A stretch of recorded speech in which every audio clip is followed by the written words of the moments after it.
हाँ तो प्यारे भैया बहन, अब हम पढ़ेंगे अध्याय 3 वायु। वायु हमारे चारों तरफ है, इसे हम देख तो नहीं सकते परंतु इसका अनुभव कर सकते हैं।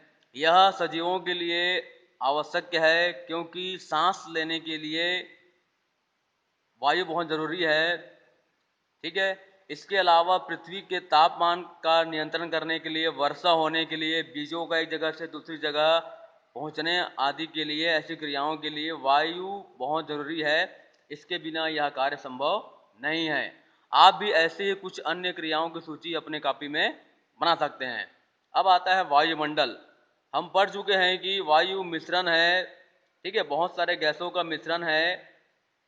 हम देखते हैं कि वायु के मुख्य अवयव कौन कौन से हैं।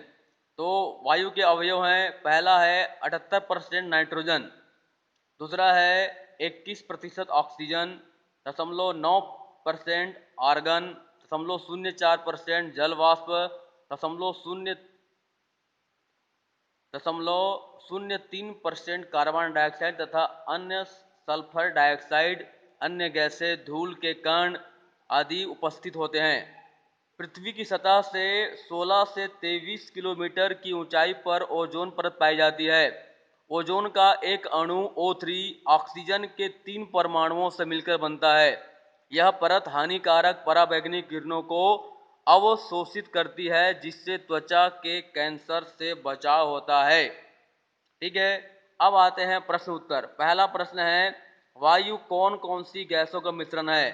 तो ऊपर में अभी पढ़ाया हूं मैं, वायु जो है नाइट्रोजन, ऑक्सीजन, आर्गन, जल वाष्प, कार्बन डाइऑक्साइड, सल्फर डाइऑक्साइड, गैसें, अन्य गैसें, धूल आदि के मिश्रण से बना हुआ है। इन सब गैसों का मिश्रण है। ये इसका पहला का उत्तर है।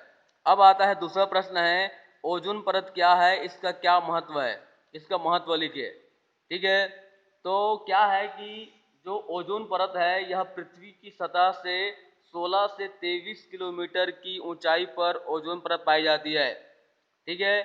ओजोन का एक अणु O3 ऑक्सीजन के 3 परमाणुओं से मिलकर बना रहता है। यह परत हानिकारक पराबैंगनी किरणों को सोख लेती है, अवशोषित कर लेती है, जिससे त्वचा के कैंसर से बचाव होता है।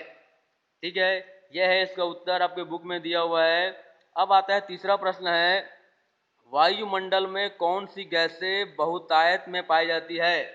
तो वायुमंडल में नाइट्रोजन, ऑक्सीजन आदि जो गैस है, नाइट्रोजन, ऑक्सीजन आदि जो गैस है वह अधिक मात्रा में पाई जाती है। ठीक है। इसी प्रकार से यहाँ पे एक प्रयोग दिया गया है। ठीक है। क्रियाकलाप 1, आवश्यक सामग्री है स्टैंड, गर्म करने का साधन, मोटे कांच की परख नली, निकास नली, टब पानी, 2 परख नलियाँ, कारगर रुई, पोटेशियम परमांगनेट।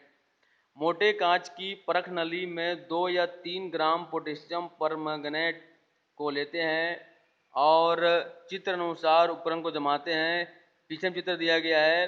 अब मोटे कांच की परख नली को गर्म करते हैं तथा निकलने वाले गैस को पानी से भरी उल्टी रखी परख नली में इकट्ठा करते हैं। पानी से भरी परख नली को तैयार करने के लिए एक परख नली को पानी में पूरा भरते हैं। अब उसके मुंह को अंगूठे से बंद करके परख नली को पानी से भरे टब में उल्टा खड़ा करके अपना अंगूठा हटा दीजिए और अंगूठा हटाने पर परख नली का पानी, ठीक है, नीचे गिरे नहीं, इसका ध्यान रखना चाहिए। और जब परख नली में गैस भर जाए तब उसे हटा लीजिए। इस परख नली को ऐसे ही रहने दीजिए। इससे हम कोई प्रयोग नहीं करेंगे क्योंकि इससे गैस के अलावा थोड़ी बहुत हवा होगी। अब एक और परख नली में बनने वाली गैस को हम इकट्ठा करते हैं और उसमें कारगर लगा देते हैं और गैस जो है ऑक्सीजन गैस वहाँ पर इकट्ठा हो जाती है। KMnO4 पोटेशियम परमैंगनेट का 2 अणु जब इसको गर्म करते हैं, क्रिया करते हैं, तो K2MnO4 और MnO2 और plus O2 potassium magnet, manganese dioxide और ऑक्सीजन, ये हमको 3 चीज मिलता है, प्राप्त होता है। अब ये प्रक्रिया का चित्र हम बनाया गया है। इस चित्र को आप लोग बना सकते हैं। ठीक है, आगे बाद में पढ़ाएंगे। इसको आप लिख के बताइए।